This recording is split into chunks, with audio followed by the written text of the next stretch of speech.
ஞாபக மறதி எத்தனை பேருக்கு இருக்கு? அவங்க மட்டும் கரங்களை வைத்து காட்டுங்க. இன்றைக்கு ஞாபக மறதிக்கு ஒரு டிப்ஸ் ஒன்று என்ன செய்ய போறேன், கொடுக்க போறேன். எத்தனை பேருக்கு ஞாபக மறதி இருக்கு? ஞாபக மறதி இருக்கிறவங்க மட்டும் உங்களுடைய கையை வைத்து காட்டுங்க.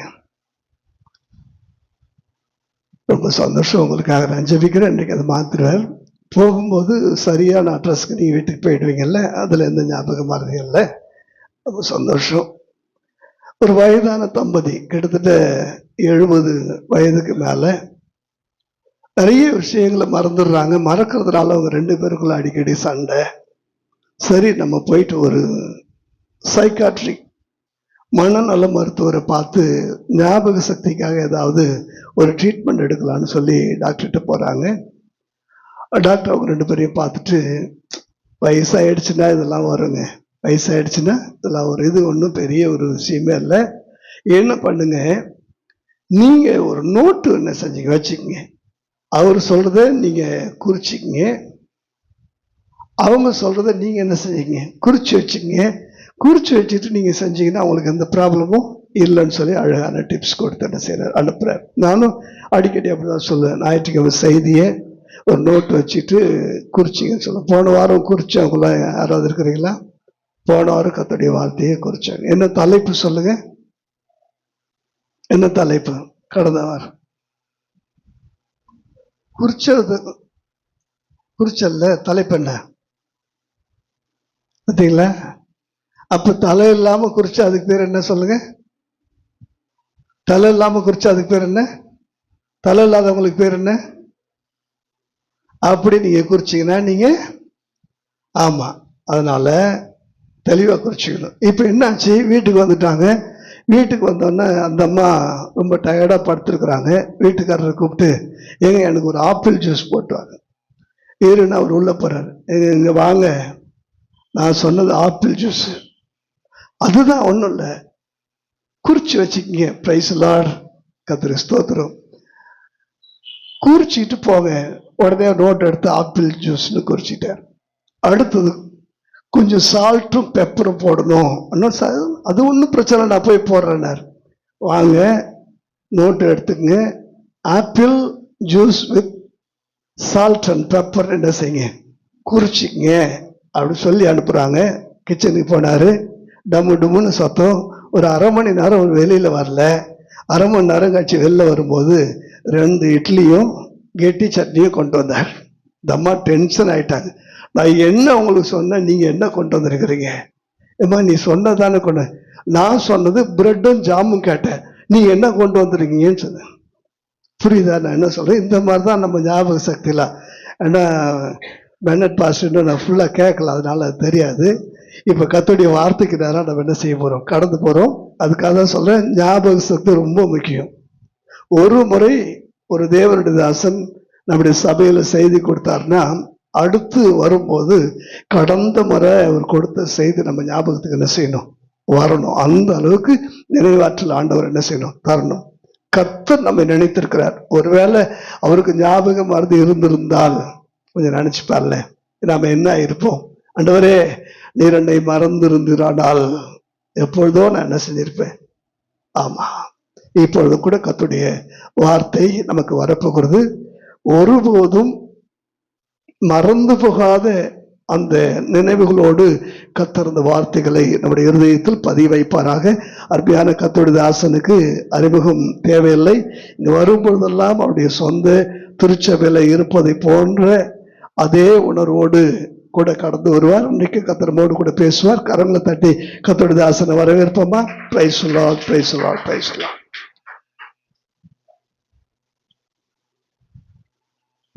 Price the Lord. கர்த்தருடைய பரிசுத்த நாமம் மகிமைப்படுவதாக. நான் லேட்டாக வந்ததுக்கு என்னை திட்டுறீங்களா, இல்லை பாஸ்டர்ட்டு உங்களை தப்பிக்க வச்சதுக்காக நன்றி. கர்த்தர் நல்லவர். இந்த நாளில் கிருபையாய் தேவன். லேட்டாக வந்தோன்னு நினைக்காதீங்க.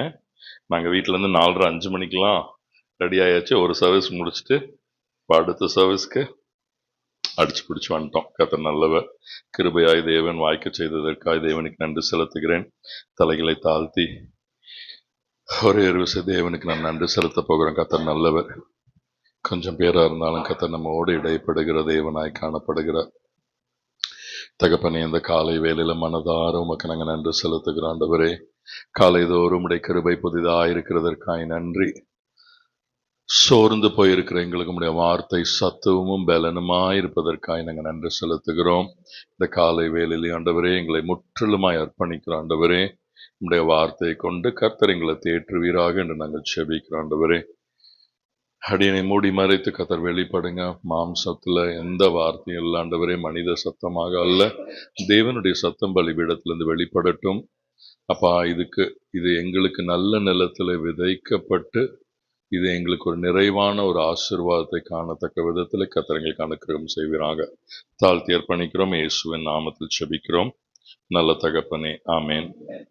கர்த்தர் நல்லவர். உங்க ஒவ்வொருத்தரையும் பார்க்கறதுல மிகுந்த சந்தோஷம். சுருக்கமாக தான் தேவனுடைய வார்த்தையை பகிர்ந்து கொள்ள போகிறேன்.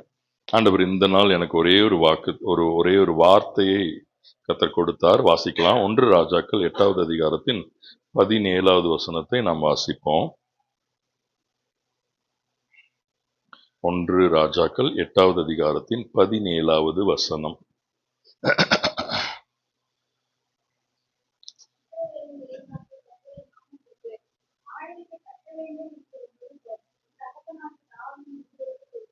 ஆமென். இஸ்ரவேலின் தேவனாகிய கர்த்தரின் நாமத்திற்கு ஆலயத்தை கட்ட வேண்டும் என்கிற விருப்பம் என் தகப்பனாகிய தாவீதின் இருதயத்தில் இருந்தது. ஆண்டவர் இந்த நாள் எனக்கு வாக்குத்தத்தம் எனக்கு கொடுத்த ஒரே ஒரு வார்த்தை வாஞ்சை, டிசையர். மானானது நீரோடைக்கு வாஞ்சித்து கதறுவது போல் நம்முடைய வாஞ்சை 2 காரியங்கள். நம்முடைய வாஞ்சை எதன் மேலே இருக்கிறது? நம்முடைய வாஞ்சை தேவனுக்கு எதையாவது செய்ய வேண்டும் என்ற ஒரு வாஞ்சை நமக்கு இருக்கிறதா? இந்த இடத்துல தாவீதுக்கு ஆலயத்தை கட்ட வேண்டும் என்ற வாஞ்சை இருந்தாலும் அந்த தாவீதின் வாஞ்சையை சந்ததியை கொண்டு கர்த்தர் நிறைவேற்றுகிறார். இன்னைக்கு கர்த்தருடைய நாம மகிமைக்கு கர்த்தருக்காக ஓட வேண்டும், கர்த்தருடைய ராஜ்யம் கட்டப்பட வேண்டும், ஆலயம் கட்டப்பட வேண்டும் என்று நீங்கள் வாஞ்சிக்கும் பொழுது உங்கள் வாஞ்சையை உங்களையும் உங்கள் பிள்ளைகளையும் கொண்டு கர்த்தர் நிறைவேற்ற தேவன் போதுமானவராய் காணப்படுகிறார். ஹல்லேலூயா. அதான் தேவன் எதிர்பார்க்கிற முதல் காரியம். எதின் மேல் நாம் வாஞ்சையாய் காணப்படுகிறோம். ஆனாலும் கர்த்தர் என் தகப்பனாகிய தாவீதை நோக்கி என் நாமத்திற்கு ஆலயத்தை கட்ட வேண்டும் என்கிற விருப்பம் உன் மனதில் இருந்தது, நல்ல காரியம்தான். சோ முதல்ல தேவனுடைய இப்போ நம்முடைய வாழ்க்கை நம்முடைய பிரச்சனைகளையும் நம்முடைய போராட்டங்களையும் நம்முடைய தேவைகளையும் சுற்றி மாத்திரம்தான் இருக்குதா, இல்ல என் நிமித்தமாக நம்ம செய்யறதெல்லாம் 2வது? நல்லா புரிஞ்சுக்கோங்க, அதெல்லாம் செகண்டரி. இல்ல என்னை கொண்டு ஒரு 4 ஆத்மாவது சபைக்கு கொண்டு வர வேண்டும், நான் ஞான ஸ்நானம் எடுக்கணும், இந்த மாதிரியான வாஞ்சை நமக்கு இருக்கிறதா இல்லையா? தேவனை தேடுகிறதன் வாஞ்சை எதன் பேரிலே காணப்படுகிறது? பிலிப்பியர் 2வது அதிகாரத்தின் 13வது வசனம் அழகான ஒரு வசனம். ஏனெனில் தேவனே தம்முடைய தயவுள்ள சித்தத்தின்படி விருப்பத்தையும் செய்கையையும் நம்மில் உண்டாக்குகிறவராய் காணப்படுகிறார். ஆண்டவரோடு நெருங்கி நடக்க நடக்க ஒரு பக்கம் உபத்திரவங்களும் பாடுகளும் அதிகமாக காணப்பட்டாலும் இந்த உபத்திரவம் நல்லா யோசிச்சு பாருங்களேன். நீங்களும் நானும் ஆரம்பத்தில் ஜெபித்த ஜெபம் வேற, இப்ப ஜெபிக்கிற ஜெபம் வேறையாய் காணப்படும். தாவீதுடைய வாழ்க்கையில் ஆரம்பத்தில் ஜெபித்த ஜெபம் வேற, ஆனா நாட்கள் தேவனோடு நடக்க நடக்க உமக்கு பிரியமானதை செய்ய எனக்கு போதித்தருளும், உம்முடைய நல்ல ஆவியானவர் என்னை செம்மையான வழியிலே நடத்துவாராக. இதான் நம்முடைய வாஞ்சையாக இருக்கணும், ஜெபமாக இருக்கணும். எப்படியோ வாழ்ந்தோம், எப்படியோ சம்பாதித்தோம், ஆனா நம்முடைய ஜெபமும் நம்முடைய வாஞ்சையும் ஆண்டவர் என்னை நேர் வழியாய் நடத்துங்கப்பா, நீதியின் பாதையில் என்னை நடத்துங்கப்பா, அப்படி ஒரு வாஞ்சை நமக்கு காணப்படுகிறதா? சோ தேவன் இந்த காலை வேளையில் என்னுடைய இருதயத்தில் வைத்த ஒரு காரியம் என்னன்னா, ஆலயத்தை கட்ட வேண்டும் கர்த்தருக்கு. ஒரு உணர்வு. யோசிச்சு பாருங்க. ஸோ நான் இப்படி இருக்க கேதுரு மரங்கள் நான் கம்ஃபர்டபுளா இருக்கிறேன், ஆனா என்னுடைய ஆண்டவருடைய உடன்படிக்கை, ஆண்டவர் சொல்றாரு இப்படிப்பட்ட தாட் இஸ்ரவேலர் யாருக்குள்ள இந்த ஒரு ஓகே நான் அந்த ஆலயத்திற்குள்ள தங்க முடியுமா, அதெல்லாம் செகண்ட். ஆண்டவர் சொல்றது இப்படிப்பட்ட ஒரு வாஞ்சை இதுக்கு முன்பாக ஒருவருக்கும் வரவே இல்லை. அந்த ஒரு வாஞ்சை கர்த்தர் தாவீது ஆலயத்தை கட்டினாராங்கிறது இல்ல, அந்த வாஞ்சை கர்த்தர் தாவீதுக்கு ஒரு பெரிய ஸ்தலத்தை கர்த்தர் கட்டி கொடுக்கிறதையும், நிலையான ஒரு வீடு, நான் உன்னை எஸ்டாப்ளிஷ் பண்ணுவேன்னு சொல்றாரு. எப்பொழுதும் ஆண்டவர் அவங்க கூடவே அந்த கிருபை 1000 தலைமுறைகளுக்கு. அப்ப ஒரு காரியம், தேவனையும் தேவனுடைய ராஜ்யத்தையும் தேவனுக்குரிய காரியங்களும் தேவனுடைய வழிகளையும் நாம் வாஞ்சிக்க தொடங்கும் பொழுது, கர்த்தர் நம்ம கேட்காத ஐஸ்வர்யத்தையும் கனத்தையும் நமக்கு கொடுத்து நம்மை ஆசீர்வதிக்க தேவன் போதுமானவராய் காணப்படுகிறது. சொலமன் அதான் சொல்றாரு, உன்னுடைய ஜெபம் எனக்கு பிரியமாய், நீ சத்துருக்களை கூட, அதை கூட, இதை கூட, நீ இப்படிலாம் கேட்பேன்னு தான் எதிர்பார்த்தேன். ஆனா இஸ்ரவேல் மக்களை வழி நடத்துவதற்கு வேண்டிய ஞானத்தை நீ கேட்ட உன் ஜெபம் என் பார்வையில பிரியமாய் இருக்கிறது. நீ கேட்ட ஞானத்தை மாத்திரமல்ல, கேளாத ஐஸ்வர்யத்தையும் கனத்தையும் மகிமையும் உனக்கு தந்தேன். அந்த ஞானத்தை காணும்படி வெவ்வேறு தேசங்கள்ல இருந்து ராஜாக்கள் வந்து ஆச்சரியப்பட்டார்கள் என்று வேதம் கூறுகிறது. இந்த காலை வேளையில நம்முடைய ஜெபம் இன்னும் ஐஸ்வர்யத்திற்காகவும் கனத்திற்காகவும் காணப்படுகிறதா, இல்ல நம்முடைய ஜெபம், நம்முடைய விண்ணப்பம் தேவனுடைய பார்வையிலே ஒரு வாஞ்சையுள்ளதாய் காணப்படுகிறதா? எல்லாமே தேவைதான். பிள்ளைங்களுக்கு வேலை, பிள்ளைங்களுக்கு நல்ல படிப்பு, பிள்ளைங்களோட அற்புதங்கள், நிறைய காரியங்கள் தவறல்ல. பட் இவ்வளவுதான் அப்படின்னு நினைக்கிறோமா? இல்ல இதெல்லாம் தாண்டி அந்த விருப்பத்தையும், அவருடைய விருப்பத்தையும் செய்கையும் உங்களில், நம்மில் அந்த விருப்பத்தையும் செய்கையும் உண்டாக்க முடிகிறதா? ஒரே ஒரு எக்ஸாம்பிளை மாத்திரம் எடுத்து, எலிசா நமக்கு எல்லாம் தெரிந்த காரியங்கள் தான், வாசிக்கலாம். 2 ராஜாக்கள் 2வது அதிகாரத்தின் 2-3 வாசிப்போம். 2 ராஜாக்கள் 2வது அதிகாரம் 2-3 வசனம்.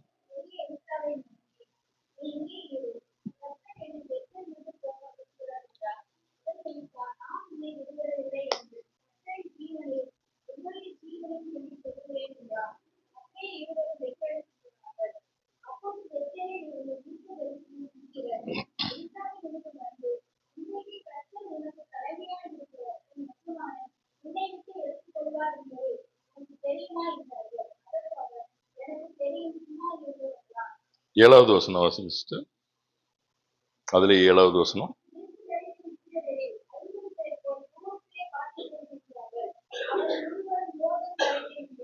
ஆமென். இன்னைக்கு என்னுடைய கேள்வி முதல்ல என்னன்னா, வேடிக்கை பார்க்கிற கூட்டத்தில் நாம் இருக்கிறோமா, சுதந்திரிக்கிற பின்தொடருகிற கூட்டத்தில் நாம் இருக்கிறோமா?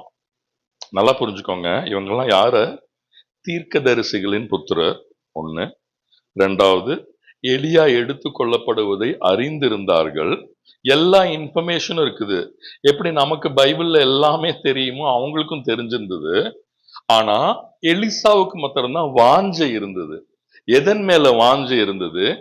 எலியாவின் அபிஷேகம் 2 தனையாக வேணும் என்கிற வாஞ்சை உறுதியாக பின்தொடருகிறார், உறுதியாக பார்க்கிறார், சுதந்திரிக்கிறார். இன்னொரு கூட்டம் எப்படி இருக்குது?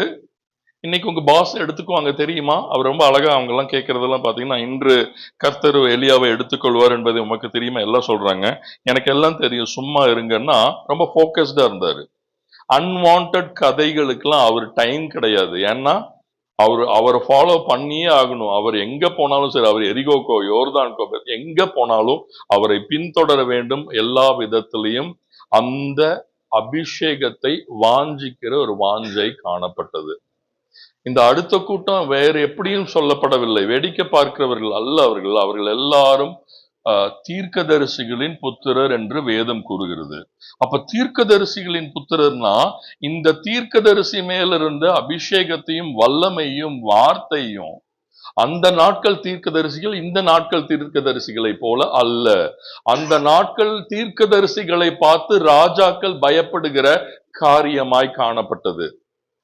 சீரிய தேசத்தில் ராணுவ ரகசியங்கள் பேசப்படுகிறது. யாரு லீக் பண்றா வெளியில அப்படின்னு சொல்லி, யார் இங்க ஸ்பைன்னு அந்த ராஜா கேட்கிறாரு. அப்ப சொல்றாங்க, இங்க பேசுகிற காரியத்தை எல்லாம் இஸ்ரவேலிலே வெளிப்படுத்துகிற எலிசா என்கிற தீர்க்கதரிசிக்கு வெளிப்படுத்துகிற ஒரு தேவன் உண்டு. அதன் மூலமாக எல்லா ரகசியங்களையும் அறிந்து கொள்ளுகிறார் என்று சொல்லுகிறார்கள். அந்த இஸ்ரவேல் ராஜாவுக்கே எலிசா தான் சொல்றாரு, இங்க எங்க பதிவு இருக்கிறார்கள், ஜாக்கிரதையா இருங்கள்னு. ஆண்டவரே நான் என்ன செய்யட்டும்? யாரு கேட்கிறா? ராஜா தீர்க்கதரிசியை பார்த்து கேட்கிறாரு, நான் என்ன செய்யணும் ஆண்டவரேன்னு கேட்கிறாரு. சோ அந்த அளவுக்கு தேவனோடு அவருடைய உறவு அவ்வளவு கனமுள்ளதாய் காணப்பட்டது. அவர்கள் தேவனோடு நடந்து எல்லா மறைமுகங்களையும் அறிந்து கொள்ளுகிறவர்களாக. அதே சீரிய ராணுவம் தான் இந்த எலிசாவை கொன்றுவிட வேண்டும் என்று வந்த பொழுது கேயாசி பயந்து நடுங்குகிறான். ஏன்னா அவன் கண்கள் இது மாத்திரம்தான் பார்த்தது, சீரிய ராணுவம் அவங்களை சூழ்ந்து கொண்டதை பார்த்தது. ஆனால் எலிசா பதறவில்லை. ஏன் பதறவில்லை? அவன் பதறும் பொழுது ஒரே காரியம் தான் சொல்றாரு, ஆண்டவரே உன்னுடைய கண்களை திறந்தருளும். அவன் கண்களை திறக்கப்பட்ட பொழுது அக்கினி ரதமான குதிரைகள் அவர்களை பாதுகாக்கிறதே அவருடைய கண்கள் கண்டது. நம்மையும் தேவன் அப்படிதான் பாதுகாத்து நடத்தி கொண்டிருக்கிற தேவன். இந்த காலை வேளையில இந்த ரெண்டு கூட்டத்தில் நாம் எந்த கூட்டத்தில் இருக்கிறோம்? இவர்கள் எல்லாரும் தீர்க்கதரிசிகளின் புத்திரர்னா இவங்க எல்லாருமே சர்ச்சுக்குள்ள இருந்தவங்க தான். இவங்க எல்லாருக்குமே வசனம் தெரிஞ்சது. ஆனா எல்லாரும் சுதந்தரிக்கவில்லை. 10 லட்சம் பேருக்கு ஆண்டவர் வாக்கு தத்தத்தை கொடுத்தது உண்மைதான், பாலும் தேனும் ஓடுகிற தேசம். ஆனா வாஞ்சை, வைராக்கியம், டிட்டர்மினேஷன் யாருக்குள்ள இருந்ததுன்னா யோசுவாவுக்கு இருந்தது, காலேபுக்கு இருந்தது, சாகிறதுக்கு முன்னாடி யோசேப்புக்கு இருந்தது. மரித்ததற்கு அப்புறமும் இந்த எலும்புகள் இங்க புதைக்கப்படாதபடி ஒரு நாள் தேவன் வாக்குத்தத்தம் பண்ணப்பட்ட தேசத்திற்கு உங்களை அழைத்து செல்லும் பொழுது என் எலும்புகளும் இந்த தேசத்தில் அல்ல, அந்த வாக்குத்தத்தம் பண்ணப்பட்ட தேசத்தில் புதைக்க வேண்டும் என்கிற வாஞ்சை. மோசே அந்த எலும்புகளை சுமந்து சென்றார். யாத்திராகமம்ல இருக்குது. அப்போஸ்தலர் 7 சீகேமிலே அவைகள் புதைக்கப்பட்டன. முற்பிதாக்கள் அப்படின்னா யோசேப்புடைய அந்த விசுவாசம், அவங்க பிரதர்ஸ் எல்லாருக்குள்ளேயும் அந்த விசுவாசம் பற்றி பிடித்து அவர்கள் எல்லாரும், பிதாக்கள் எல்லாருடைய எலும்புகள் சீகேமிலே புதைக்கப்பட்டது என்று வேதம் கூறுகிறது. நம்முடைய வாஞ்சை எப்படிப்பட்டதாக? இங்க 2 பேரை பார்க்கிறோம், எலியா, எலிசா, எலிசா கேயாசி. எலிசாவின் வாஞ்சை எலியாவின் மேல் இருந்த அபிஷேகத்தின் மேல் இருந்தது. கேயாசியுடைய வாஞ்சை எலிசாவின் இடத்தில் வருகிற நாகமான் கொண்டு வந்த பொருட்களின் மேல் இருந்தது. என்ன பிழைக்க தெரியாத மனுஷனா இருக்கிறாரு, இவரை கொண்டு கர்த்தர் இவ்வளவு பெரிய அற்புதம் கொண்டு வந்திருக்கிறாரு. 2 லாரி லோடுக்கு வெள்ளியும் பொன்னும் அப்பமும் எல்லாம் கொண்டு வந்திருக்கிறாரு, ஒன்னும் நான் தொடுவதில்லைன்னு அவர் திருப்பி அனுப்புறாருன்னு சொல்லி அதன் பின்பாக ஓடி போகிறார். வாஞ்சை எதன் மேல காணப்பட்டது? எலிசாவின் அபிஷேகத்தை அல்ல அவர் வாஞ்சித்தது, எலிசாவின் இடத்தில் வந்தவர்களுடைய பொருட்களை வாஞ்சிக்கிறார். கடைசியில சந்ததி சபிக்கப்பட்ட ஒரு சூழ்நிலையாய் காணப்படுகிறது. இன்னைக்கு ஒரு வார்த்தை நான் தீர்க்க தரிசனமா சொல்றேன், நம்முடைய வாஞ்சை தேவனுடைய வார்த்தை, தேவனுடைய அபிஷேகத்தின் மேல் இருக்கும் என்றால் 1000 தலைமுறைகளுக்கு கர்த்தர் கிருபை பாராட்டுகிற தேவனாய் காணப்படுகிறார். அதே கேயாசியை போல நாம் வேண்டாத காரியங்களில வாஞ்சை வச்சுட்டு இருந்தோம்னா அது நம்முடைய சந்ததிக்கு ஆசீர்வாதமாக இருக்காது, அது சாபமாக தான் முடியும். இன்னைக்கு அநேக இடங்கள்ல டெத்துக்கு போகும்போது அநேக இடங்கள்ல பார்க்கிற ஒரு காரியம் என்னன்னா, எல்லா கிறிஸ்தவ ஃபியூனரல்ஸ் தான். ஆண்டவர் என்னை இந்தியாவுக்கு என்ன பாஸ்டர் சொல்லிட்டு இருந்தேன், ஆண்டவர் இன்னைக்கு இந்தியா கொண்டு வந்ததே ஃபியூனரலுக்காக தான் போல அப்படின்ட்டு. கிட்டத்தட்ட ஒரு 12-13 ஃபியூனரல் முன்னாடி நல்ல கிறிஸ்தவ. ஆனா இந்த மரணத்துல எல்லாம் நான் ஒரு காரியம் கற்றுக்கிட்டேன், ஒரு சில மரணங்கள்ல சாட்சி சொல்றேன்னு ஐயோ நான் டயர்ட் ஆகிற அளவுக்கு அவ்வளவு சாட்சிகள், மரித்த இடத்துல அவ்வளவு சாட்சிகள். ஆனா ஒரு சில மரணங்கள் பெட்டியை சுத்தி உட்கார்றதுக்கு, இதெல்லாம் கிறிஸ்தவ இதுதான் சொல்றேன், பெட்டியை சுத்தி உட்கார்றதுக்கு கூட 4 பேர் இல்ல. ஆனா நிறைய லேண்ட் வாங்கி போட்டாங்க, அது வாங்கி போட்டாங்க, இது வாங்கி போட்டாங்க. ஆனா சொந்த சபையில் இருக்கிறவங்களுக்கு கூட ஆசீர்வாதமா இல்ல, லட்சங்கள். ஆனா அந்த மரித்த நேரத்துல ஏதோ பாஸ்டர், அவங்க சர்ச் பாஸ்டர் 4 பேரை கூட்டிட்டு வந்தவங்க தான் ஓடிட்டு இருந்தாங்களே தவிர அவரை பார்க்கணும், அவரை குறித்து சாட்சி சொல்லணும்னு சொல்லி ஒரு ஆள் கூட அங்க பெருசா வந்ததை காண முடியவில்லை. கற்றுக்கொண்ட காரியம் என்னன்னா, உலகத்தின் இந்த காரியங்கள், லேண்ட் வாங்கி போடுறேன் ஒரு தரித்திரனுக்கு கூட நம்மளால 10 காசு கொடுக்க முடியாத அளவுக்கு தான் நம்முடைய கிறிஸ்தவ வாழ்க்கை இருக்குன்னா நம்முடைய முடிவு பரிதபிக்கப்பட்டதாக காணப்படும். ஆனால் என்னுடைய முடிவில் என்னை குறித்து 4 பேர் பெற்றுக்கொண்ட நன்மைகளை சாட்சி சொல்லுவார்கள் என்றால் பரலோகத்தின் தேவன் என் நிமித்தமாக மகிமைப்படுவார். எல்லாமே கிறிஸ்தவ வாழ்க்கை தான். நம்முடைய வாழ்க்கை எப்படிப்பட்டதாக காணப்படும்? எதன் மேல் வாஞ்சையா இருக்கிறோம்? இந்த ஒரு எக்ஸாம்பிள் தான். எலியா, எலிசா தீர்க்கதரிசிகளின் புத்திரர், அறிந்திருந்தார்கள், ஆனால் வாஞ்சிக்கவில்லை. they had all the information.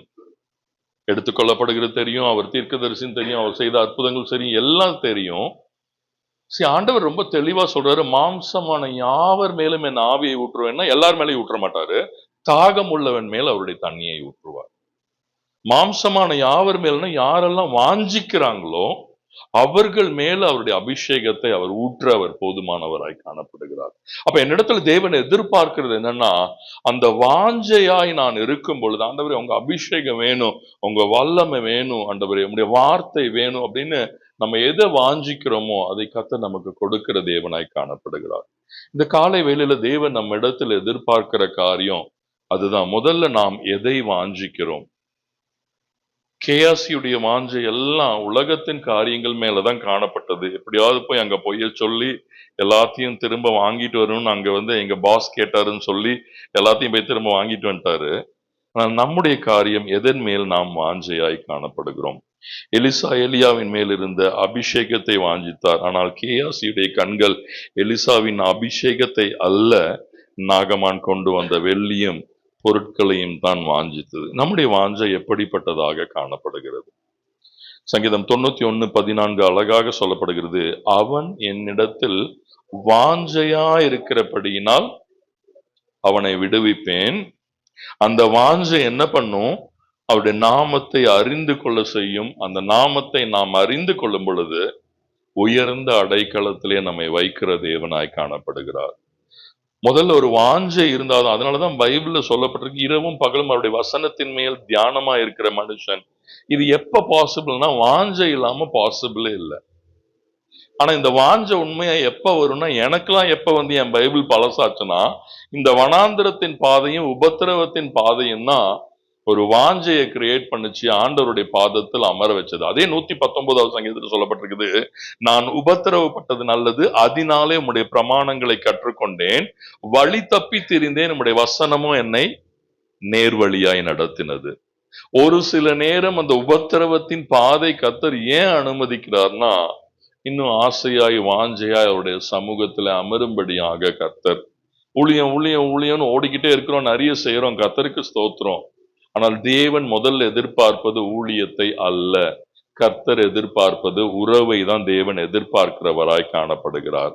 So முதல்ல தேவன் நம்ம இடத்தில் எப்போதும் எதிர்பார்ப்பது, மார்க்ல ரொம்ப அழகாக 6:13 நினைக்கிறேன், கரெக்டா தெரியல எனக்கு அந்த வசனம், அவரோடு இருப்பதற்கும் வார்த்தையை பிரசங்கிப்பதற்கும் இயேசு 12 பேரை தெரிந்து கொண்டார். அவரோடு இருப்பதற்கு தான் முதல்ல அவர் தெரிந்து கொண்டார். அப்ப முதல்ல நம்முடைய வாஞ்சை என்னவா இருக்கணும்னா, அவருடைய சமூகத்திலே நாம் காத்திருக்கும்படியாக, அதிகாலையிலே தேவனை தேடுகிறவர்களாக, அதிகாலையிலே கர்த்தருடைய வார்த்தையை நாம் தியானிக்கிறதற்கு ஒரு வாஞ்சை உள்ளவர்களாக, கடமையாக ஜெபிக்கிற ஜெபம் அல்ல, ஒரு 5 நிமிஷம்னாலும் வாஞ்சையாய் நம்முடைய அவருடைய சமூகத்திலே அதிகாலையிலே அமருவோம் என்றால், அந்த வாஞ்சை எல்லா விதத்திலும் என் நாமத்தை அவன் அறிந்திருக்கிறது, வாஞ்சிக்கிறதுனால கர்த்தர் சொல்றார், நான் விடுவிப்பேன். அப்ப விடுவிக்கிறதுக்கு நான் ஜெபிக்க வேண்டியதில்லை. தானியேலை போல எப்பொழுதும் 3 முறை ஜெபிக்கிறவராய், அது ஒரு வாஞ்சை. ஆபத்து நேரத்தில் சிங்கக்கெபிக்கின் கையெழுத்திடப்பட்ட நேரத்தில் அல்ல ஜெபித்தது, எப்பொழுதும் போல 3 முறை அப்படிங்கிறது அது ஒரு பிராக்டிஸ், ஒரு பேட்டர்ன், ஒரு ரிலேஷன்ஷிப்.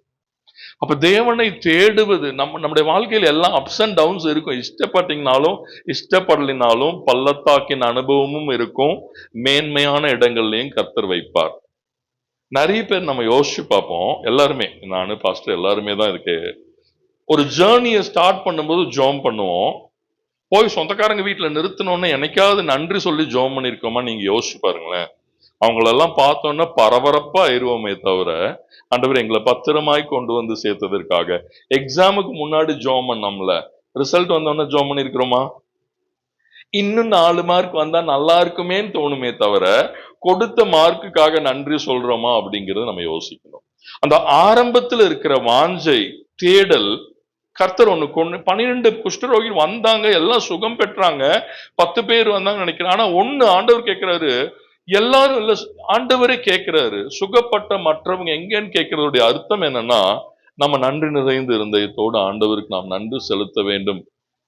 வீட்டுல இருந்து கிளம்பணும், நிறைய பேர் வந்து சேரல, ஆனா நம்ம வந்து சேர்ந்து இருக்கிறோமே.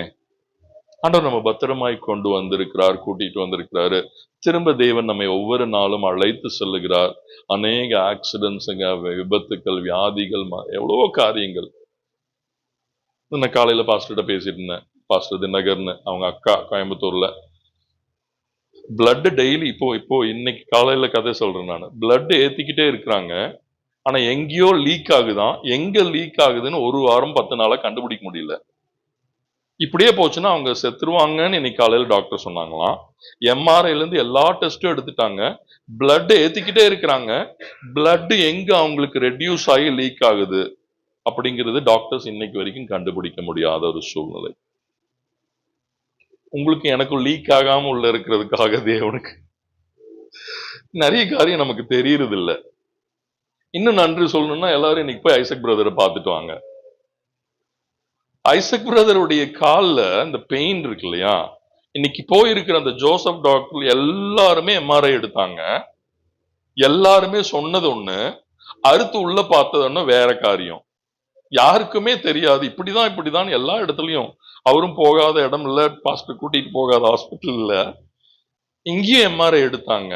இங்கேயும் அவங்க சொன்னது எல்லாம் டிஃபரெண்ட். ஆனா உள்ள பாத்தீங்கன்னா ஒரு பஸ் ஃபார்ம் ஆயிருந்தது. அறுத்ததுக்கு அப்புறம் தான் அப்ப நான் ஒண்ணு புரிஞ்சுக்கணும். எம்ஆர்ஐல எல்லாம் வெளிப்படும் சொன்னாங்க. எம்ஆர்ஐலையும் வெளிப்படவில்லை. தேவன் ஒருவரே நம்மை பாதுகாத்து நடத்துகிறார். மனிதனுடைய ஞானத்திற்கும் அப்பாற்பட்ட காரியங்கள் தேவனுடைய பராமரிப்பு. அதுதான் அழகாக நான் எப்போதும் வரும்போது சொல்லுகிறது. யோபு 10:12, ஜீவனை தந்தீர், தயவு பாராட்டினீர், நீர் எங்களை பராமரித்து வருகிறதற்காக தேவனுக்கு ஸ்தோத்திரம். நீங்களும் நானும் கேர்ஃபுல்லா மெடிசன் எடுக்கிறனாலயோ இல்ல, அவர் நம்மை பராமரித்து வருகிறதுனால் இன்றும் சுகத்தோடு, பலத்தோடு, ஆரோக்கியத்தோடு நாம் இருக்கிறோம். கர்த்தர் நம்ம இவ்வளவு பாதுகாத்து, தேவன் இவ்வளவு அதிசயமாய் நம்மை நடத்தி வருகிறார். நம்முடைய வாஞ்சை எதன் மேலே காணப்படுகிறது? இந்த ஒரே ஒரு எக்ஸாம்பிள் ஒரு 4 காரியங்களை மாத்திரம் சுருக்கமாக பின்தொடருகிற கூட்டத்தில் இருக்கிறோமா, வேடிக்கை பார்க்கிற கூட்டத்தில் நாம் காணப்படுகிறோமா? சோ ஒரு 4 காரியங்கள் என்னென்ன தேவை நம்முடைய வாழ்க்கையில அப்படின்னா, முதல் காரியம், விருப்பம் இல்லாமல் எதையுமே செய்ய முடியாது. இயேசுவுக்கு நான் சீஷனா இருப்பதுதான் அவருடைய சித்தம். அப்ப நான் சீஷனா இருக்க வேண்டும் என்றால் முதல்ல தேவை ஒரு விருப்பம் எனக்கு தேவை. அது என்னவா ஒரு ஈவன் அந்தரங்க பாவங்களா இருக்கலாம். அதை விட்டு வெளியிலே வர வேண்டும் என்று நான் வாஞ்சிக்க வேண்டும். சுய புத்தியிலே நான் சாய்ந்து கொண்டிருக்கிறதுனா அதை விட்டு நான் வெளியில வரணும்னு நான் வாஞ்சிக்கணும். நான் கோபப்படுறேன், இந்த கோபத்தை விட்டு நான் வெளியில வரணும்னா வாஞ்சிக்கணும். சோ முதல் தேவன் எதிர்பார்க்கிறது என்னன்னா, நமக்குள்ளாக ஒரு வாஞ்சை நமக்கு தேவை. அது பலவீனங்களாக இருக்கலாம், மாம்சமாக இருக்கலாம். நிறைய பேர் நம்ம பாத்தீங்கன்னா டெய்லி வசனம் எல்லாம் நல்லா கேட்போம். இது மாத்திரம் இல்லாம யூடியூப்ல 7 கேட்போம். ஆனா முடிவு எடுக்கும் போது தேவனை சார்ந்து எடுக்கிறோமா அப்படின்னா அது கேள்விக்குறியா இருக்கும். ஒண்ணு நம்ம பனியன் ஃபேக்டரி நம்ம எக்ஸ்பீரியன்ஸை பேஸ் பண்ணியே நம்ம ஓடுவோம். இல்ல வேற யாராவது உலகத்தான்கள் சக்சஸ்ஃபுல்லா இருக்கவங்கள எத்தனை பேருக்கு ஒவ்வொரு முடிவுகளிலும் நாம் தேவனை சார்ந்து தேவனுக்காக நாம் காத்திருந்து நாம் முடிவெடுக்கிறோம். அப்ப அதுல ஒரு வாஞ்சை எனக்கு தேவை. ஆண்டவரால் நான் நடத்தப்பட வேண்டும். ஆண்டவருடைய வழி நடத்துதல், ஆவியானுடைய வழி நடத்துதல் தேவை. இந்த விருப்பம் எனக்குள்ளாக இருக்கும் பொழுது 2வது காரியம், நான் தேவனுடைய சமூகத்தில் என்னை நான் அர்ப்பணிக்க வேண்டும். பாவத்திலே விழுந்தது உண்மைதான் தாவீது. ஆனால் அதை வெளிப்படுத்தின பொழுது கடினப்படுத்தவில்லை. உடனடியாக சங்கீதம் 51, சுத்த இருதயத்தில் என்னிலே சிருஷ்டியும். அந்த வாஞ்சை என்னன்னா, ஆண்டவர் எனக்குள்ள ஒரு சுத்த இருதயத்தை தாங்க, அதை தான் நீங்க வாஞ்சிக்கிறீங்க, அதை எனக்குள்ள தாங்கன்னு அர்ப்பணிக்கிறார். உடைய சமூகத்தை விட்டு என்னை தள்ளாமலும், உடைய பரிசுத்த ஆவி என்னை விட்டு எடுத்து விடாமலும் இரும். 3வது, இழந்து போன ரட்சிப்பையும் உற்சாகத்தின் ஆவியை திரும்ப எனக்கு தாரும். அப்பொழுது பாதகருக்கு உடைய வழிகளை அறிவிப்பேன், பாதகர் மனம் திரும்புவார்கள்.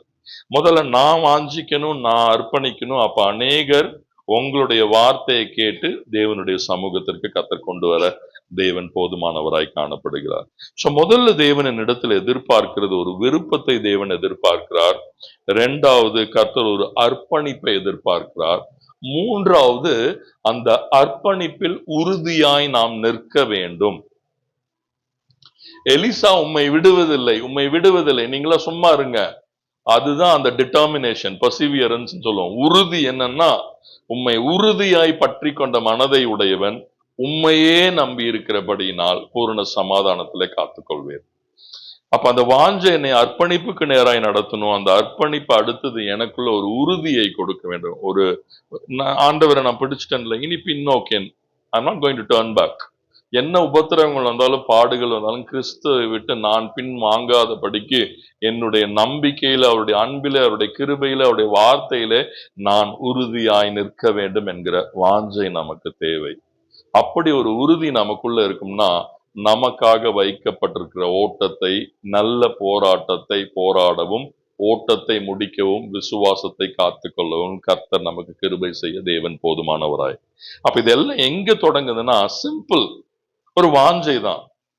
பவுல் ஓடிக்கிட்டு இருந்தாரு, சவுலா ஓடிக்கிட்டு இருந்தாரு, கரெக்டா தான் ஓடுறாரு நினைச்சு ராங்கான ட்ராக்ல கிறிஸ்தவர்களை எல்லாம் கொலை செய்து கொண்டு ஓடிக்கொண்டிருந்தார். ஆனா என்னைக்கு இயேசு அவர் என்கவுண்டர் பண்ணாரோ, ரெண்டே கேள்விதான், ஆண்டவரே நீர் யார், நான் என்ன செய்ய சித்தமா இருக்கிறீர். அதான் வாஞ்சை. முதல்ல அவரை அறிகிற அறிவு வாஞ்சை.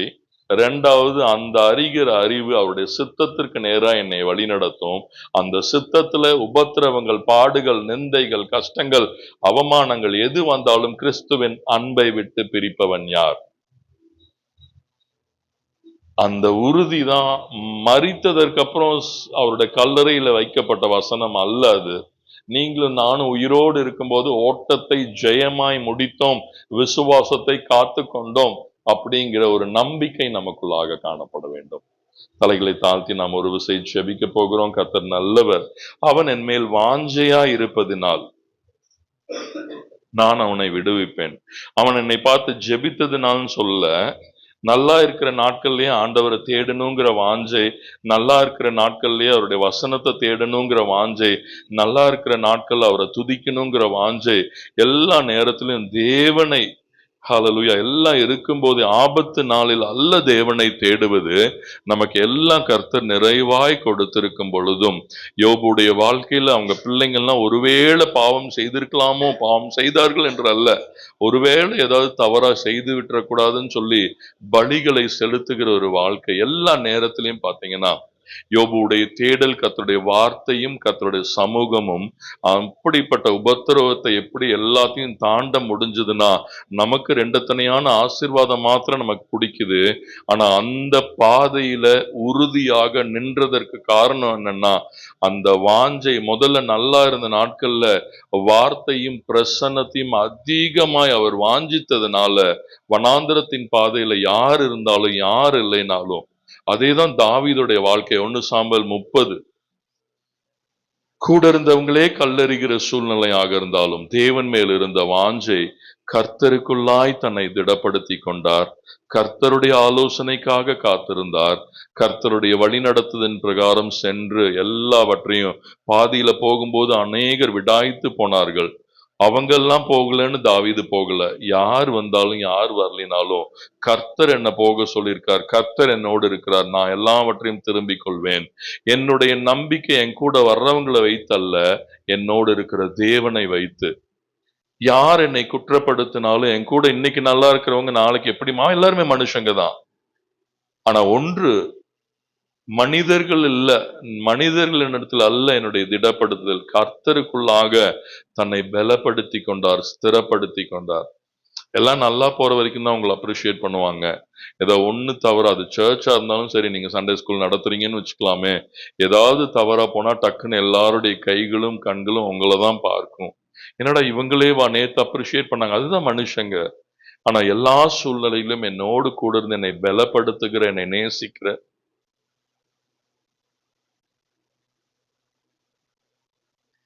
ஊழியக்காரங்களும் மனுஷங்க தான். எல்லா நேரத்திலையும் உங்களை அப்ரிஷியேட் பண்ணுவாங்கன்னு சொல்ல முடியாது. கூடவே நம்பிக்கையாய் நின்றவங்களே நாளைக்கு குறுக்க திரும்புறதுக்கு வாய்ப்புகள் உண்டு. ஆனால் கர்த்தருக்குள்ள உங்களை பலப்படுத்த, அதனாலதான் பவுல் அழகாக சொல்லுகிறார், என்னை பலப்படுத்துகிற கிறிஸ்துவினாலே, பணத்தினாலே அல்ல, வேற எதுனாலையும் அல்ல. ஆண்டவர் என்னோடு கூட இருப்பார் என்றால் அந்த ஓட்டத்தை ஜெயமாய் முடிக்க கர்த்தர். இன்னைக்கு ஒரு வாஞ்சை உங்களுக்குள்ள, கடமைக்கு யாரோ சொன்னாங்கன்னுலாம் பைபிள் வாசிக்காதீங்க. அதிகாலை ஜெபம் கடமைக்கு இல்லவே இல்லை. 5 நிமிஷம்னாலும் அவருடைய பிரசன்னத்துல நீங்க வாஞ்சையா என்று தாவீதை போல ஆயத்தத்தோடு அவருடைய சமூகத்துல நீங்க காத்திருப்பீங்கன்னா உங்க துதிபலிகளும் கர்த்தர் அங்கீகரிப்பார். கர்த்தரும் உங்களோடு இடைப்பட்டு அந்த நாளுக்கு வேண்டிய வார்த்தையை மன்னாவை கொடுத்து ஆலோசனை கொடுத்து முன் சென்று உங்களை வழிநடத்த என் தேவன் போதுமானவராய் காணப்படுகிறார். இன்னைக்கு ஒரே ஒரு கேள்வியோட தான் நாம் பார்க்க வேண்டும். எலிசாவை போல வாஞ்சிக்கிறோமா, கேயாசியை போல வாஞ்சிக்கிறோமா? வாஞ்சை எதன் மேல் இருக்கிறது? சரியான காரியத்தை வாஞ்சித்து நாம் உறுதியாய் நிற்கும் பொழுது கர்த்தர் எல்லா விதத்திலையும் உங்களை அவருடைய கரத்தில் எடுத்து ரெண்டத்தனையான நீங்க என்ன ரெண்டத்தனையான ஆசீர்வாத அந்த அபிஷேகத்தை கர்த்தர் கொடுத்து உங்களை மகிமையுள்ள ஒரு கனமுள்ள ஒரு பாத்திரமாக தேவன் பயன்படுத்த போதுமானவராய் காணப்படுகிறார். நம்ம எல்லாம் அற்பமானவர்கள் தான். நம்முடைய குவாலிஃபிகேஷனு, நம்முடைய பிப்ளிக்கல் நாலேஜ் இதெல்லாம் கர்த்தர் எதையுமே எதிர்பார்க்கல. ஒன்னே ஒண்ணுதான், அப்ப நான் இருக்கிறேன்ப்பா, உங்களால எப்படி பயன்படுத்த முடியுமோ. வேதத்துல நான் நேசிக்கிற ஒரு நல்ல ஒரு மனிதன் யாருன்னா, அப்போஸ்தலர்கள் எல்லாரை காட்டிலும் பந்தி விசாரிப்புக்காக தெரிந்து கொள்ளப்பட்ட பிலிப்பை கர்த்தர் வெறும் பந்தி விசாரிப்புக்காக மாத்திரமல்ல, அவருக்கு இருந்த அந்த வாஞ்சை சமாரியா பட்டணத்திற்கும் ஒரு எத்தியோப்பிய மந்திரிக்கு வனாந்தரத்திற்கு போன்னு கர்த்தர் சொல்றாரு. ஆண்டவர் உங்களோடு பேசுகிறார், உங்களை அநேக காரியங்களுக்கு பயன்படுத்துகிறார்னா அடுத்த அதிகாரத்துல அது அழகாக கொடுக்கப்பட்டிருக்கும். பிலிப்போட 4 பெண் பிள்ளைகளும் தீர்க்கதரிசிகளா இருந்தார்கள் என்று. உங்களுடைய வாஞ்சை, என்னுடைய வாஞ்சை இன்னைக்கு எதன் மேல இருக்குதோ அதை பொறுத்துதான் சந்ததிகளும். இன்னைக்கு நம்ம பிள்ளைங்களுக்கு டைம் இல்லாம காசுன்னு ஓடிக்கிட்டே இருக்கிறோமா? நீங்க பிள்ளைங்களை எதிர்பார்க்கும் போது அவங்களுக்கு டைம் இருக்காது, அவங்க ரொம்ப பிஸி ஆயிருவாங்க. ஆனா இன்னைக்கு உங்க பிள்ளைங்க மேல அவங்களோட லைஃப்ல உங்களுக்கு உண்மையா வாஞ்சை இருக்கும், அவங்களோட நீங்க டைம் ஸ்பெண்ட் பண்ணுவீங்கன்னா நாளைக்கு நமக்கு இயலாமையில நம்ம பிள்ளைங்க வாஞ்சையா நம்ம கூட டைம் ஸ்பெண்ட் பண்ணுவாங்க. இன்னைக்கு அன்பை நீங்க விதைக்காம விட்டுட்டீங்கன்னா நாளைக்கு ஐயோமான அழுதும் அது பிரயோஜனமற்ற வாழ்க்கையாயிரும். ஆனா இன்னைக்கு உங்க பிள்ளைங்க கூட டைம் எடுத்து வீட்டுல டைம் ஸ்பெண்ட் பண்ணி ஆண்டவருடைய வார்த்தை, குடும்ப ஜெபங்கள் இதெல்லாம் வாஞ்சையாய் செய்யும் பொழுது தேவனும் ஆசீர்வதிப்பார், நம்ம பிள்ளைங்களும் சந்ததிகளும் ஆசீர்வதிக்கப்பட்டதாய் காணப்படும். தகப்பனே, இந்த காலை வேளையில மனதார உமக்கு நாங்க நன்றி செலுத்துகிறோம் ஆண்டவரே. கர்த்தர் நல்லவர். இந்த காலை வேளையிலே ஆண்டவரே எங்களை ஒரு விஷயம் நாங்க அர்ப்பணிக்கிறோம் ஆண்டவரே.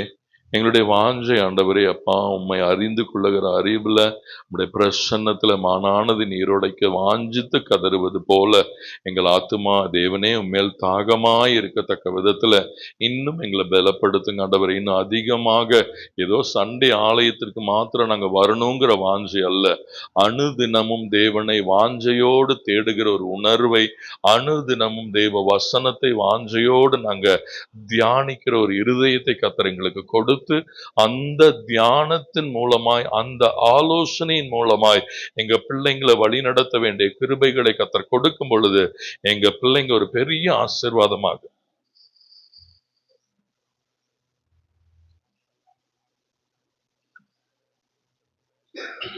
இந்த காலை வேளையில் ஆண்டவரே தவறான காரியங்கள்ல கேயாசியை போல ஒரு கேயாசி நிமித்தமாக சந்ததிகள் சபிக்கப்பட்டதாக மாறின ஒரு சூழ்நிலை.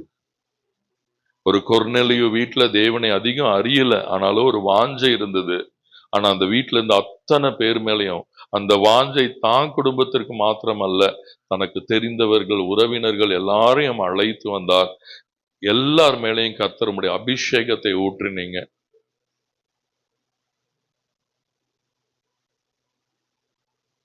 அப்படிப்பட்ட வாஞ்சை கர்த்தர் எங்களுக்கு கொடுக்கும்படியாய் நாங்கள் ஜெபிக்கிறோம் ஆண்டவரே. கொர்நேலியுடைய இருதயம் கர்த்தருக்கு முன்பாக உகந்ததாய் காணப்பட்டது. அறிய வேண்டிய விதத்தில் அறியல, ஆனா ஏதோ ஜெபம் பண்ணாரு, தான தர்மம் பண்ணாரு. ஆனால் கர்த்தர் பிடிவாதமா இருந்த பேதுருவோடும் கர்த்தர் பேசி அந்த இடத்துல அழைத்து சென்றீங்க.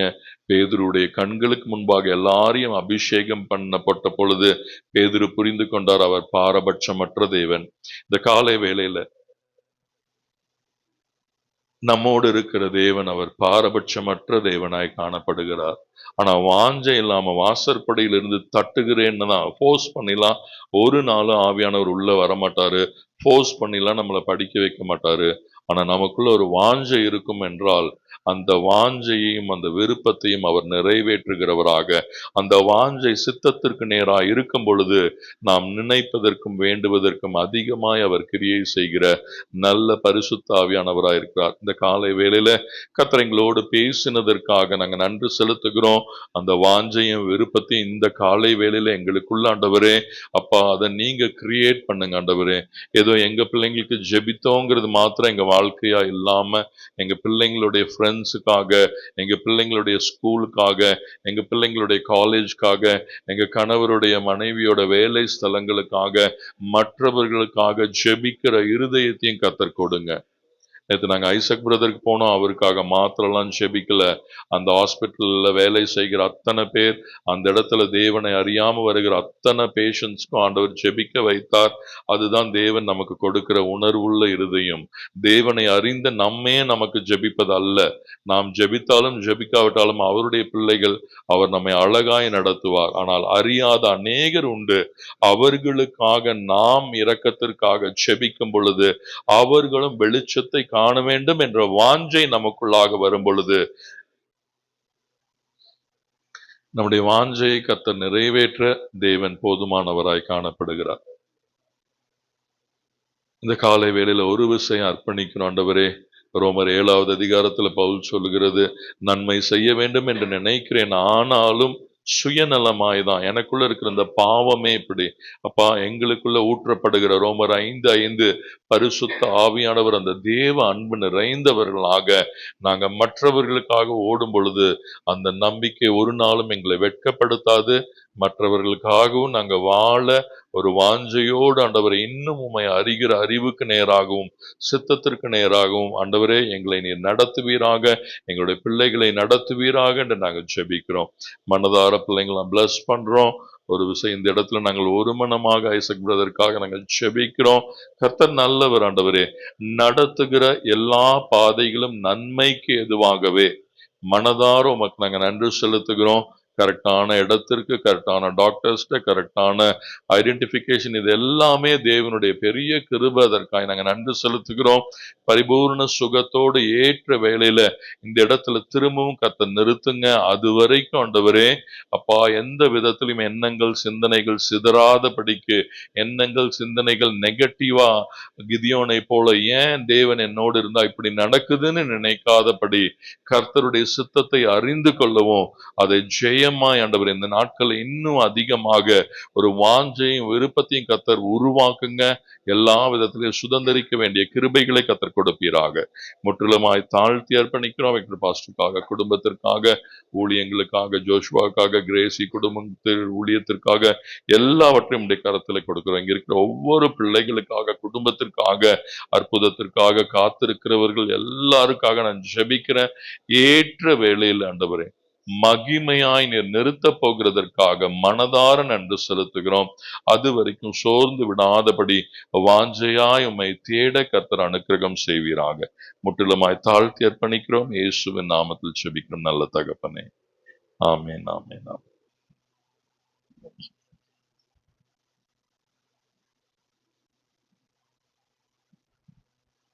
வாஞ்சியுள்ளவர்கள் மட்டும் சத்தமாக நிலைய சொல்லுமா? அல்லேலூயா. வாஞ்சியுங்கள், வாஞ்சியை தனியே விடாதபடிக்கு பார்த்து கொள்ளுங்கள்.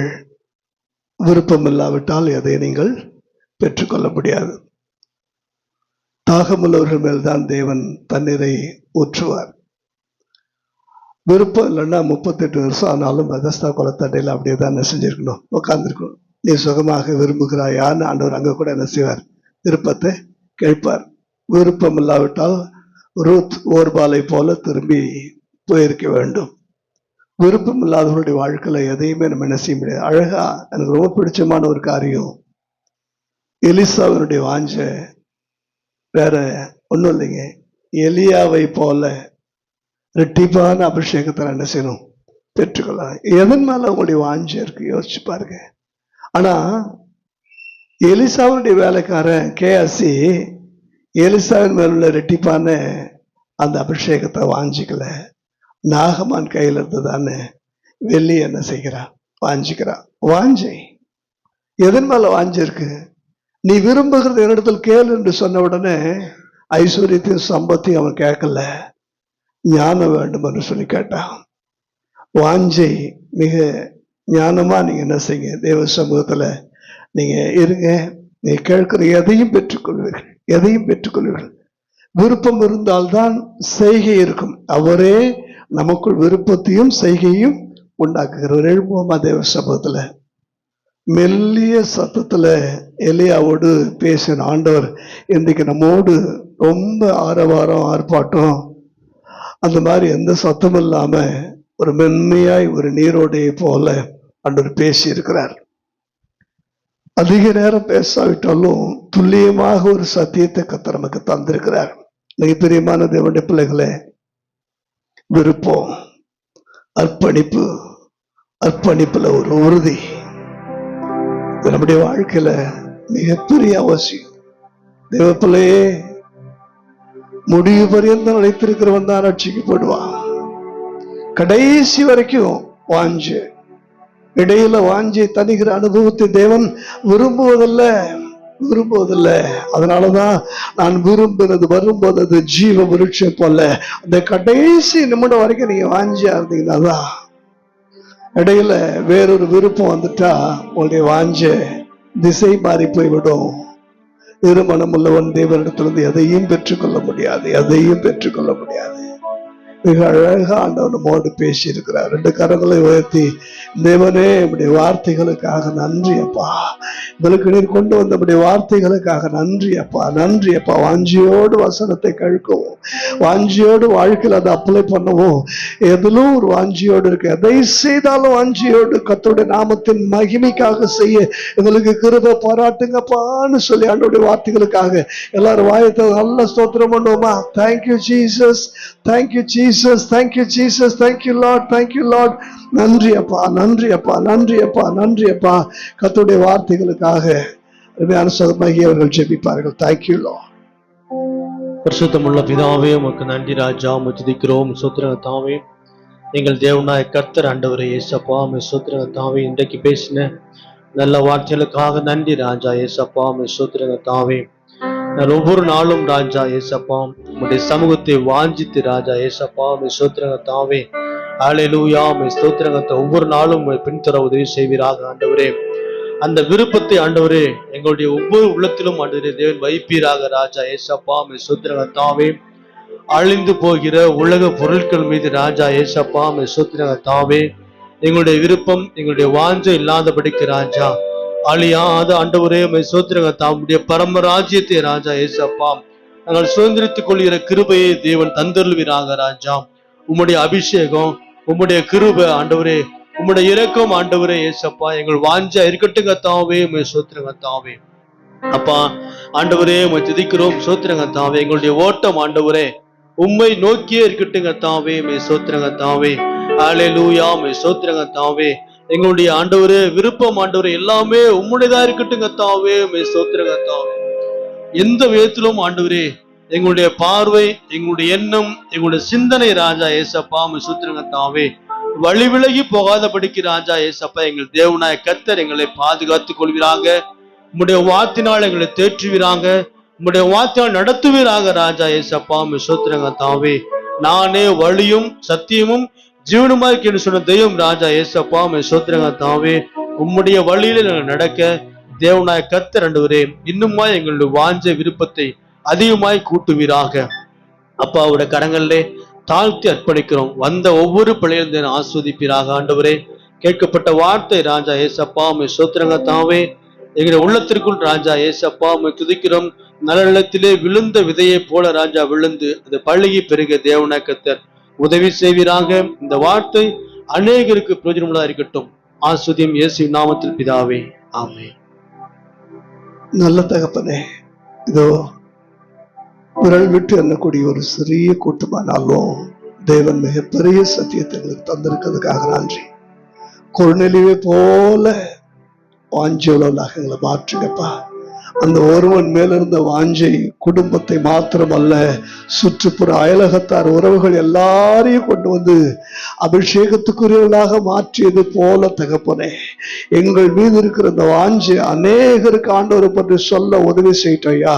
உடைய பிள்ளைகளுடைய வாழ்க்கை அநேகருக்கு இயேசுவை அறிவிக்கக்கூடிய ஒன்றாக மாறட்டுப்பா. ஒரு வாஞ்சி உள்ளவர்களாக, நான் மட்டும் அல்ல, என்னை சார்ந்தவர்களும் ரட்சிக்கப்பட வேண்டும் என்று சொல்லி வாஞ்சியோடு ஆண்டவரை பற்றி பேசுகிற பிள்ளைகளா இருக்க உதவி செய்யுங்கப்பா. சுவிசேஷத்தை சொல்ல, இயேசுவை சொல்ல ஒருபோது வெட்கமோ பயமோ தயக்கமோ உடைய பிள்ளைகளிடத்துல இராதபடிக்கு எல்லாவற்றையும் மாற்றி வாஞ்சியோடு புறப்பட்டு சொல்லத்தக்கதாக உடைய பிள்ளைகளுக்கு அனுக்கிரக பாராட்டுக தகப்பனே. இதற்கு மேல் ஆண்டவரே, உடைய பிள்ளைகள் இந்த வார்த்தை தன்னுடைய வாழ்க்கையில மாத்திரம் செயல்படுத்த உடைய பிள்ளைகளுக்கு அப்படிப்பட்ட விசேஷத்த பாக்கியத்தை கத்து தரும்படி நான் ஜெபிக்கிறேன். கர்த்தருடைய வார்த்தையை கொண்டு வந்த கர்த்தருடைய தாசனை இன்னும் மகிமையாய் பல்லாயிரங்களுக்கு கர்த்தர் பயன்படுத்தும்படி நான் ஜெபிக்கிறப்பா. ஆண்டவரே, இங்க வந்திருக்குதான் அன்பு சகோதரர் லவ்லி நம்முடைய கருத்துல ஒப்பு கொடுக்கிறோம். அருமையான மகன் சோலாவுக்கு ஜெபிக்கிறேன். நம்முடைய கருத்துல நான் ஒப்பு கொடுக்கிறேன். முழு குடும்பத்தையும் கர்த்தருடைய ஊழியத்தை நம்முடைய மகன் செய்கிறபடினால, எனக்கு ஒரு ஊழியம் செய்தால் பிதாவானவர் அவனை கனம் பண்ணுவார் என்ற கனத்துக்குரிய தேவதாசனாக இந்த தேசத்துல தம்முடைய மகனை கர்த்தர் பயன்படுத்தும்படி மனதின் அடித்தளத்திலிருந்து வாழ்த்தி நான் ஆசீர்வதிக்கிறப்பா. அப்படிப்பட்ட விசேஷத்தை கிருபை இரட்டிப்பான அபிஷேகமும் உடைய மகன் மீது வரட்டு தகப்பனே. நல்லா தாழ்த்தி இப்படிய பாதத்தில் பண்ணிக்கிறோம். தொடர்ந்து இப்படி கிருபை மாத்திரங்களை சூழ்ந்து கொள்ளும். இயேசுவின் நாமத்தில் ஜெபிக்கிறோம் நல்ல பிதாவே. சேர்ந்து சொல்லுவோமா? என் ஆத்துமாவே கர்த்தரை ஸ்தோத்திரி, முழுவதுமே பரிசுத்த நாமத்தை ஸ்தோத்திரி. ஆத்துமாவே கர்த்தரை ஸ்தோத்திரி, அவர் செய்த சகல உபகாரங்களை மறவாதே. நம்முடைய கர்த்தராகிய இயேசு கிறிஸ்துவின் கிருபையும் பிதாவாகிய தேவனுடைய அன்பும் பரிசுத்த ஆவியாருடைய அந்யோன்ய ஐக்கியமும் இன்றைக்கு நாம் அனைவரோடு கூட இருப்பதாக. Hallelujah. Praise the Lord, praise the Lord. மீண்டும் ஒரு விஷயம் கூட கர்த்தருடைய வார்த்தைகளுக்காக நன்றி சொல்லி கரங்களை தட்டுவோமா? Praise the Lord. God bless you. கர்த்தர் உங்களை ஆசீர்வதிப்பாராக. Thank you Jesus. Thank you Lord.